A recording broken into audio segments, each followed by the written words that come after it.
Hey everyone, I'd like to introduce you to a new book that we just completed and has just been released, the Excel Still More Daily Bible Devotional, Volume 1, which covers every chapter of Matthew, Mark, Luke, and John. This is designed to be a companion piece to your daily Bible reading and study.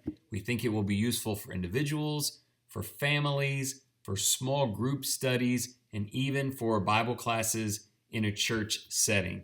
Basically, you read the chapter on your own and then you open to the corresponding page where you get 4 pieces of information. I will show it to you now. Let's say you're in Luke chapter 2.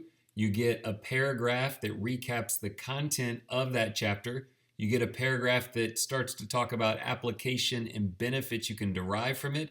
There's a prayer that uses the wording and the ideas of the read, and then 3 sets of thought questions that can just drive conversation or maybe help you on an individual level. This book is available at Amazon.com. You can search my name, Chris Emerson, or you can look at the link here that's been provided. It's available in paperback, hardback, and Kindle. Also, spiritbuilding.com, and I'll add a link for that as well. They have the paperback in premium quality available where the pages are thicker, things like that. So lots of options for purchasing. And what I thought I would do for the remainder of this video, if you're interested, is I will randomly open this book somewhere, and I have found Luke chapter 19, and I will read for you the content related to that chapter. So section 1 is a recap of what happens in that space. Compassion and repentance go together. Jesus has compassion for a tax collector by approaching him, and Zacchaeus responds by repenting of his sinful past. Jesus establishes a kingdom of workers who will carry his saving message.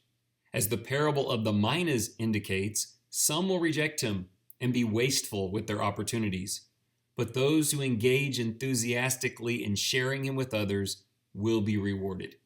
As Jesus approaches Jerusalem for the last time, some worshipers gather to praise him, but sadly, many in Jerusalem do not. It hurts Jesus to see so many reject his mercy. Jesus goes to the temple to drive out the greedy men, and this enrages the Jewish leaders.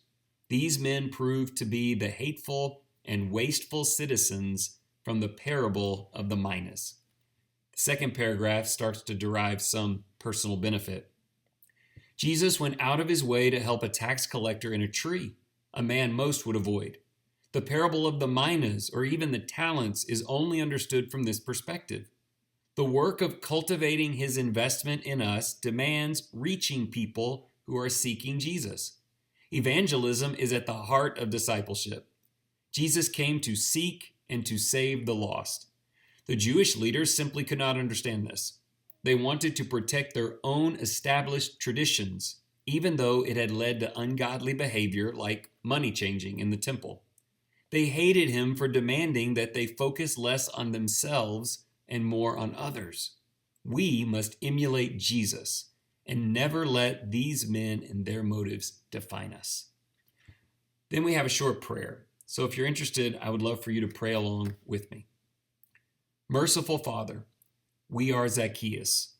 We are sinners in search of someone to love us.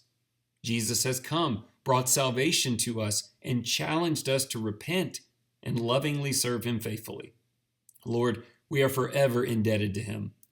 Please give us the wisdom to know how to show that in a way that we love and teach and help others. You have invested in us, and we pray for the courage to multiply that investment.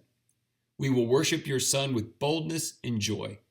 Please discipline us to focus less on self, money, and status, and more on kingdom ministry. All right, and then lastly here, there are some thought questions that may help you throughout the day, so I'll conclude with those. Number 1, what would it require for you or me to derail our day to stop and notice Zacchaeus and then go to his home? How can we be more like Jesus? Number 2, you belong to Jesus. This is such a peaceful place to be. How important is it for you to share that hope with people who need him? And then lastly, it seems money and greed kept the Pharisees too blind to see Jesus. What can you do each day to keep that from happening to you. I hope you found that interesting and helpful. Again, it works with your Bible read. This is volume 1. It covers Matthew, Mark, Luke, and John. Early next year, we will release 2 more volumes throughout the year that cover the rest of the New Testament. Again, there are links provided for Amazon and also for spiritbuilding.com. Thank you for your interest.